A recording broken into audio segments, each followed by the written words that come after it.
Let me introduce you. This is the woman who has been living with me since you left to stay with your parents. My husband smiled as he wrapped his arm around the naked woman clinging to him. While I was at my parents' home to give birth to our twins, my husband had moved his mistress into our house. The mistress acted as if she had always lived there. It's your fault for getting pregnant. You stopped doing housework, and you won't even be with me at night. There's no point in staying married. My husband had insisted that pregnancy wasn't an illness, despite how severe my morning sickness was. He despised me for becoming a stay at home mom and constantly belittled me as useless. He intimidated me with his cold attitude, yelling to justify his actions. Even after the birth, his attitude didn't change. Our newborns would start crying, startled by his loud voice. I'm divorcing you, so take those noisy brats and get out. I held my children close, ready to leave as he demanded. But while I might have seemed powerless, I had a strong ally who could turn the situation around. If this ally revealed the secrets he held, my husband's smug expression would quickly vanish. That ally was my father. You're the one who's going to regret this divorce. My father began to speak in a low voice, having remained silent until then. What are you talking about? This has nothing to do with you. Just leave with her. My father looked directly at my husband, exuding a solemn presence. You two really don't know anything, do you? As my father began to reveal his secrets, my husband and his mistress quickly grew pale. My name is Nancy, and I'm turning 60 this year. I have fraternal twins, a boy and a girl. The boy's name is Kyle, and the girl's name is Lily. Their father's name is James. I met James during my college years. He was 3 years older than me. James lost his parents early on, so he covered his tuition and living expenses with scholarships and part-time jobs. He was smart and good-looking, but he didn't draw much attention in college, maybe because he didn't like all the attention from women. Despite having a tough time at a young age, I admired how James was determined to carve out his own path, and I developed special feelings for him. Thanks to my persistent efforts, we started dating when I was a sophomore, and James was in grad school. After becoming a couple, our relationship continued to thrive. Even after James graduated from grad school and started working, we continued to date.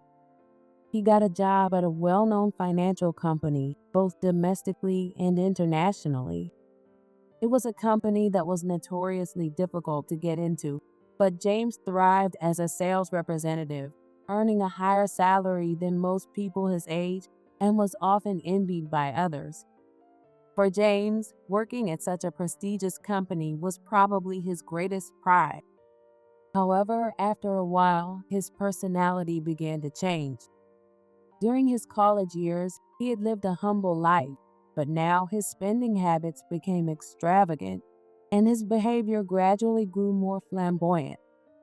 Maybe he felt that, as a salesperson, he couldn't afford to appear cheap.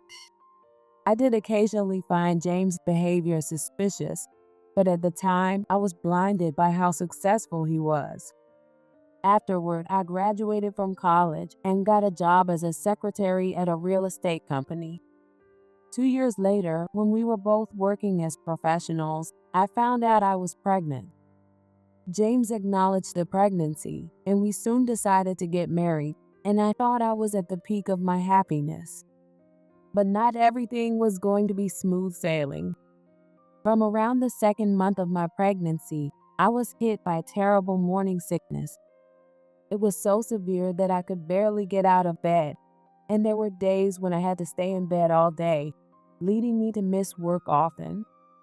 Back then, the policies for pregnancy leave were not as established as they are now, and many female employees left their jobs when they got married or had children. I can't keep causing trouble for the company. I should focus on my pregnancy now. Thinking that way, I decided to quit my job and spend the rest of my pregnancy quietly at home. However, it seemed that James wasn't too happy about my decision. When he came home from work and saw me lying in bed, he sighed. Are you slacking off again? The room is a mess, and there's no dinner prepared. You've been like this ever since you got pregnant. I was throwing up almost all day today. I couldn't even keep water down. I'm worried every day if the baby is growing okay. Pregnancy isn't an illness, right? And yet you quit your jobs. I'm not okay with that. You can't even do a bit of housework while I'm working late. What a useless person you are. That's not fair. At that time, James utterly despised me for becoming a stay-at-home wife. He seemed to think that my morning sickness was just an excuse to slack off. The cold way he would look down on me with disdain and his intimidating attitude were terrifying. No matter how hard things were for me, I had no choice but to comply with whatever James wanted. My belly grew heavier and heavier with the twins, and even after I got into my second trimester, my condition didn't improve. James, who believes in the mentality of the man works, the woman takes care of the home, showed no intention of helping with the household chores, no matter how much I asked for help. Eventually, the combination of my poor health and mounting stress led to a diagnosis of threatened premature labor. After consulting with my doctor, I decided to go back to my parents' home in New York early to be taken care of by them. The thought of being away from James brought me relief. But that relief was short-lived when James called my parents' house. Leaving the house like that is outrageous. How am I supposed to eat or have clean clothes without you? Don't think you can just abandon your duties and rely on your parents. Please don't be unreasonable. I need to focus on preparing for the birth right now. Are you defying me? You're nothing but a burden who's being supported by me. And now you're acting selfish. Don't bother coming back. With those words, James hung up the phone. Terrified by his domineering attitude, I collapsed right there at the entrance of the house next to the phone. Why is it always about him? Why doesn't he ever care about me or the baby? Where did the James I used to admire go? I was completely lost and confused. Nancy, what's wrong? Sensing that something was off, my father spoke to me. He gently placed his hand on my shoulder and helped me stand up. My father, always gentle and kind.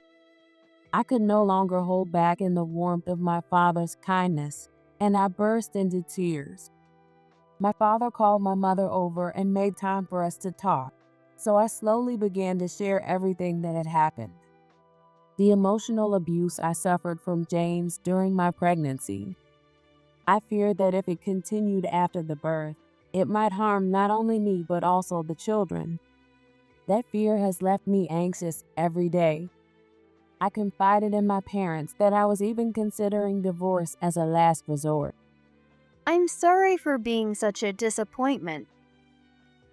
My parents remained silent as they listened to my story, but once I had calmed down, my father began to speak. If you decide to divorce, that's okay. This is your home too, Nancy. You can always come back here, and there's no need to apologize. If anything, we'd prefer a thank you. It would make your mom and me feel much better. In an effort to lighten the mood, my father smiled as he spoke, and my mother smiled shyly beside him. Seeing their smiles lifted a huge weight off my shoulders, and I felt a deep sense of relief.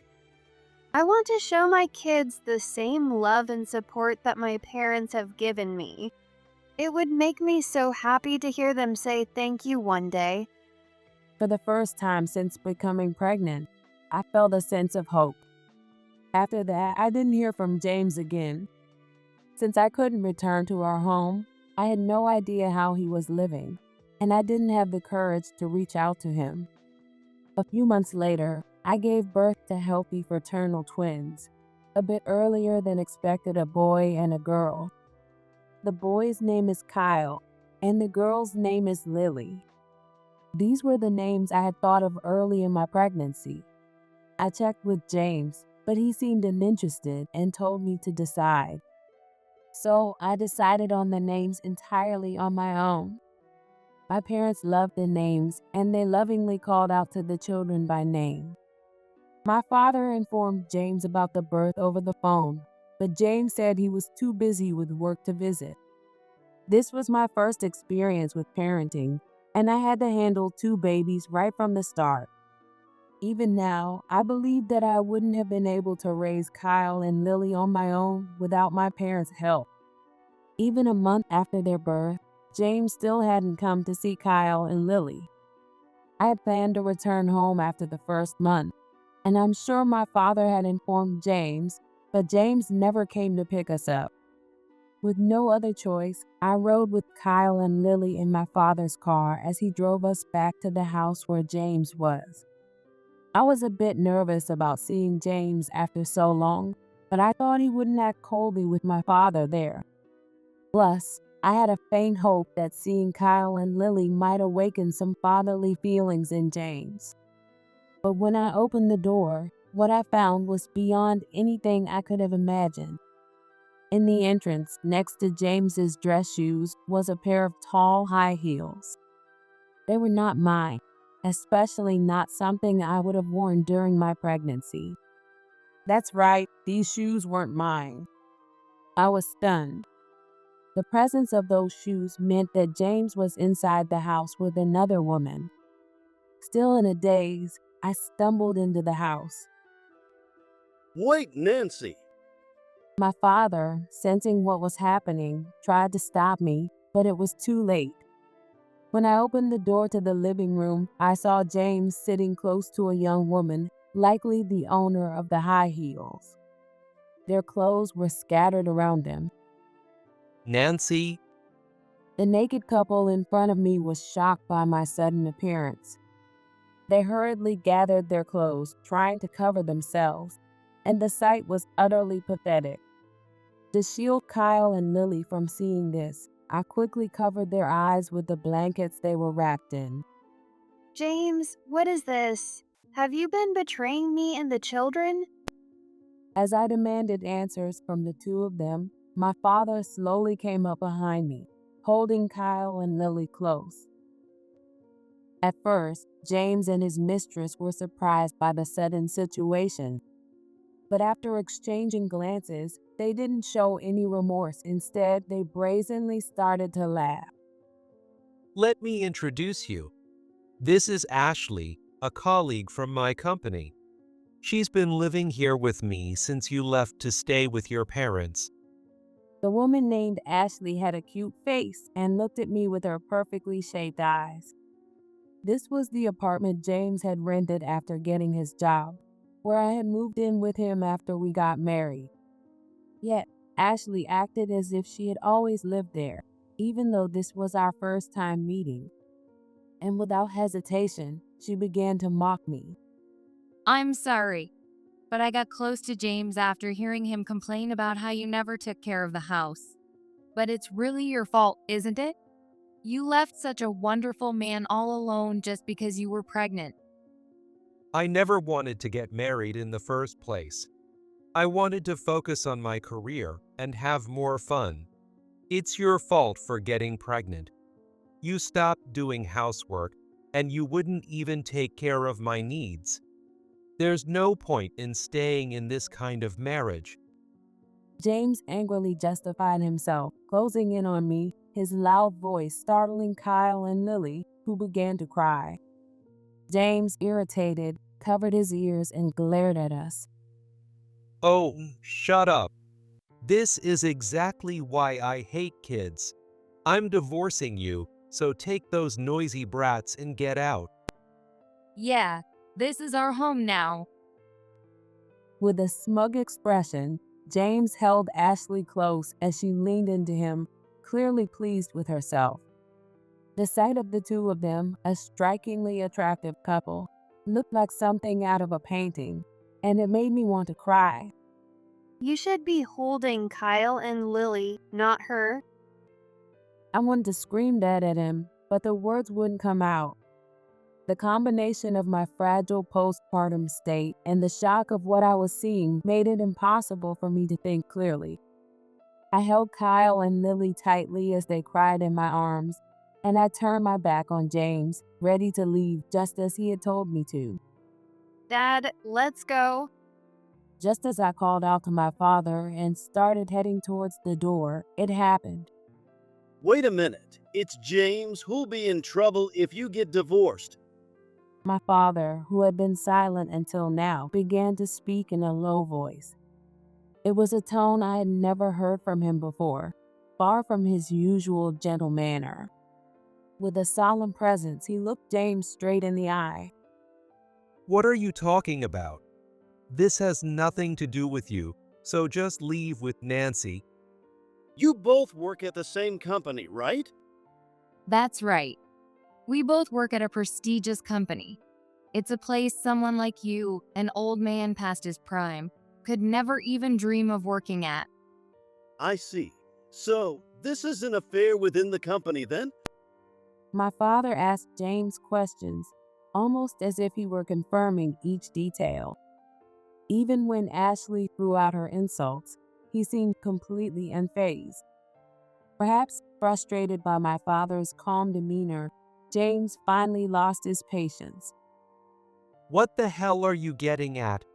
If you have something to say, just spit it out. Don't you know anything? It looks like bringing my business cards today was the right decision. My father said as he handed Kyle and Lily back to me, then pulled a business card from his chest pocket. James reluctantly took the business card handed to him by my father. When James saw my father's occupation written on the card, his face instantly turned pale. You're a corporate lawyer. Yes, I'm the corporate attorney for several major companies in New York. And yes, that includes the Johnson Group, where you both work.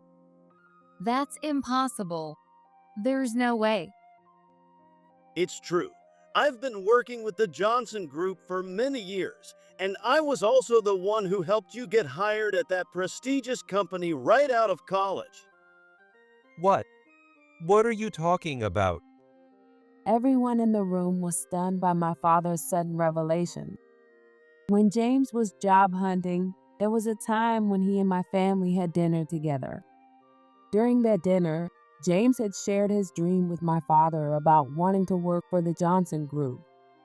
I liked you, James.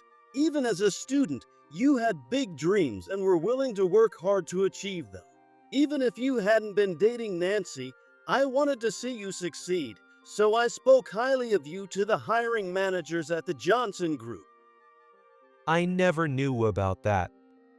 I knew you were quite proud, so I never told you, but it seems I was mistaken about you. What do you mean by that? An affair within the company goes against the Johnson Group's values of integrity. If it were exposed, it could damage the company's trust with its clients. Moreover, your behavior toward Nancy concerned me, so I conducted my own investigation into your behavior at work. I have the findings here. With that, my father pulled out a few photos and documents from the briefcase he had been holding. The evidence detailed all of James's misconduct. I had no idea my father had been doing this behind the scenes. What? What is this? Beating up younger employees behind closed doors, touching female employees inappropriately. It seems you've been doing whatever you want at work, James. You may have thought you were clever at hiding it, but thanks to a courageous employee who came forward, all your misdeeds have come to light. This can't be happening. Your punishment is already under review by the company. You'll be informed soon, but it's highly likely that you'll be fired. No, this is impossible. And you just told Nancy to leave this house, didn't you? But if anyone's leaving, it's you too. Because I happen to own this apartment. What? How can that be? When you first moved in here, the previous owner wanted to sell the place due to old age, so I decided to buy it. I sent out notices to all the tenants, but it seems you didn't bother to read it. I don't want to resort to harsh measures, but if you continue to disrespect Nancy and try to take over this place, I won't hesitate to issue an eviction order. My father revealed one shocking truth after another. James stood there, unable to comprehend what was happening, and couldn't even muster a response. Ashley clung to James, looking to him for support. But nothing could stop my father now that he was truly angry. You've disgraced me, but more importantly, I will never forgive you for mistreating my beloved Nancy and her newborns, Kyle and Lily. Be prepared for the consequences. Damn it. James, I'm divorcing you. My father and I will ensure I get alimony and child support. And Ashley, I'll be coming after you for damages as well, so be ready. No. I spat out those words, shielding the children from James as I walked away. As I glanced back, I saw James kneeling on the floor, his head hanging in defeat. Thus, my divorce from James was finalized. After provoking my father's wrath, James was fired from his job, evicted from the house, and left struggling to survive. I later heard from my father that James's mistress, Ashley, was only after his income. When James lost his assets, she abandoned him and disappeared. The alimony was still properly deposited into my account, which made me curious, and I found out that the money had been paid by Ashley's parents. Outraged by Ashley's actions, her parents disowned her. Ashley was also fired from her jobs and found herself struggling financially, but when she tried to seek help from her family, they refused to support her. To make ends meet, she ended up working at a nightclub.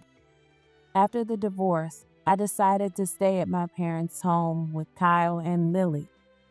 I had thought about living independently, but my parents, understanding how difficult it would be to raise 2 children on my own, kindly suggested that we live together.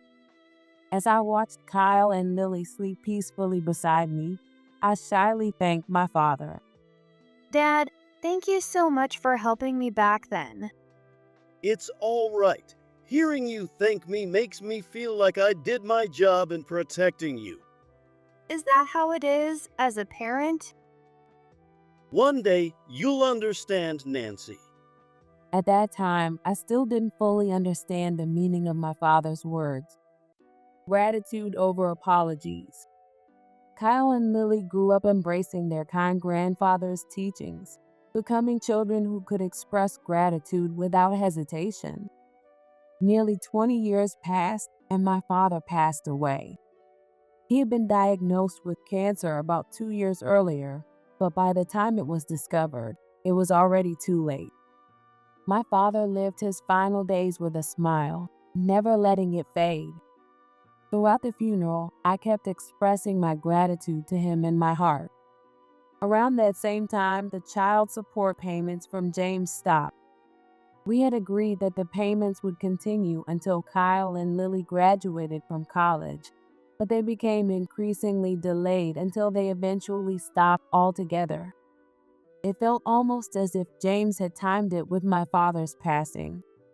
He also cut off all contact, and with my elderly mother needing care, I didn't have the time to search for him. So I gave up trying to find James. Fortunately, thanks to the substantial inheritance my father left behind, I was able to send Kyle and Lily to college to pursue their dreams. 10 years had passed since James went missing. Kyle and Lily are now 30 years old. My mother, whom I had been caring for, has passed away, and with my children grown and moved out, I sold the family home and started living on my own. One warm day in May, the doorbell rang, and when I opened the door, there stood Kyle. What brings you here, Kyle? Do you have the day off? Yeah, it's my first day off in a while. I brought your favorite cake, so let's eat it together. Oh, that's a nice surprise. Come on in. I invited Kyle in and began preparing coffee. After graduating from college, Kyle started working at a large hospital in the city and became a skilled surgeon. When he found out that my father had cancer and that there was nothing more that could be done, Kyle chose the path of becoming a doctor, wanting to help as many people as possible. Though he hardly ever has a day off and I worry about his health, he finds great fulfillment in dedicating his life to his patients. I couldn't be prouder of Kyle. By the way, something interesting happened the other day. Kyle said as he sipped his coffee, pondering over which cake to eat from the assortment in the box. What he told me next was truly shocking. It turns out that James was admitted to the hospital where Kyle works. When Kyle saw the name on the medical chart, he couldn't believe it, but it was indeed James, who had been missing for nearly a decade. James had entered the examination room with a woman about Kyle's age and was stunned when he saw Kyle's face and name tag as he sat in the chair. What are you doing here? Well, I'm the surgeon assigned to your case. You've got to be kidding me. Before the child support payment stopped, Kyle, Lily, and James would occasionally meet if they wished to. Seeing the distinctive birthmark under Kyle's eye, which he had since childhood, James realized that the doctor in front of him was his own son. Facing Kyle, James suddenly became terrified and began pleading with the nearby nurse. Please, transfer me to another hospital. Or at least get me a different doctor. If not, I'll be killed. What's going on with you? From the way she reacted, it seemed that the woman who had accompanied James into the examination room was his new wife. Despite being in a hospital, James clung to her, shouting loudly, I abandoned him. I neglected him and Nancy when he was just a newborn to have an affair. I ran away without paying child support after Nancy's scary father died. He must be holding a grudge against me. Isn't that right? If you're asking if I hold a grudge, then yeah, I do. I knew it. You're planning to mess up the surgery on purpose to get revenge on me. Please, don't kill me. I'll even take out a loan to pay back the money I owe with interest. Completely panicked, James started blurting out everything, even things no one had asked about. His new wife, who seemed unaware of his past, was initially stunned by his sudden outburst, but then walked out, leaving him behind, apparently disgusted. James was eventually dragged away by the nurse to a separate room. The commotion was loud enough to be heard outside the examination room, causing a stir among the other patients. That's not exactly a funny story. After hearing Kyle's story, I put my hand to my forehead in disbelief. I never imagined such a coincidence could happen. I felt sorry that Kyle got caught up in James's foolishness. It didn't matter if he was someone I held a grudge against, I still planned to do my job properly. But with all this chaos, I had no choice but to be taken off the case. Yeah, that makes sense. There's more to the story, though. Want to hear it? Suddenly, my daughter, Lily, interrupted our conversation. Apparently, I had forgotten to lock the front door after Kyle arrived, and she scolded me for being careless. What do you mean? There's more. That woman he remarried came to me for divorce advice. She wants to get as much alimony as possible. Lily had become a lawyer. Since she was little, she dreamed of becoming a lawyer like her grandfather, and she passed the bar exam while still in college. Now she works at a law firm near my home while studying hard to eventually start her own practice. Just recently, James's new wife, who had only just discovered that he had been married before, came to Lily for legal advice, completely unaware of who Lily was. It was an unbelievable coincidence, happening for the second time. When she told me she'd been deceived by James and I heard the name, I couldn't believe it. But after hearing the story from Kyle about the hospital, it all clicked into place. That's unfortunate. At this point, you'd think he would have learned his lesson, right? By he, Kyle was referring to James. It was clear that neither of them had forgiven James enough to even call him dad. As Lily transferred the cakes Kyle had brought onto plates, she responded to his question with a tone of exasperation. Well, it seems he hasn't learned it all. I've learned through my work that people who cheat once tend to do it again and again. So I recommended a private investigator I know to his new wife, and sure enough, he was involved with other women too. That's despicable. I handed the case over to a senior colleague who specializes in divorce cases. Honestly, he's just a hopeless person. I don't even feel sorry for him, since he never did anything remotely fatherly for us. I agree. I never felt lonely without a father. We had Mom, and Grandpa and Grandma were always so kind to us. Kyle and Lily laughed as they said this. If my father hadn't stood up to James and his mistress that day, I might have ended up raising Kyle and Lily in a terrible environment.